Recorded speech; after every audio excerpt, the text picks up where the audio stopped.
A familia dun rapaz de Vigo denuncia que o seu fillo vive un auténtico calvario, xa que é vítima de malleiras e ameazas constantes por parte de outros menores. As provocacións comezaron hai uns 2 anos no transcurso dun partido de fútbol. Un chico del otro equipo se empezó a meter desde la grada a provocar a todos los de su equipo a que se metieran con mi hijo. Y empezaron a vacilarlo, a decirle que le iban a dar una paliza. O seu fillo tivo que defenderse. Estaba tan rodeado de tanta gente y lo estaban amenazando con cosas tal y cual, que agarró una botella y le pegó un botellazo a uno de ellos.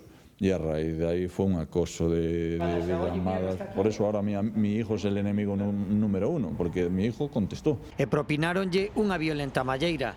Le aparecieron por la espalda entre 20 y 25, sin mediar palabras, se fue a girarse, ya los tenía encima. Y gracias a Dios que uno de sus amigos, cuando mi hijo lo estaban golpeando en el suelo, le quitó a 3 o 4 empujándolos de encima, que por culpa de eso se llevó unos puñetazos en la cara buenos. Gracias a eso mi hijo agarró el móvil y salió corriendo.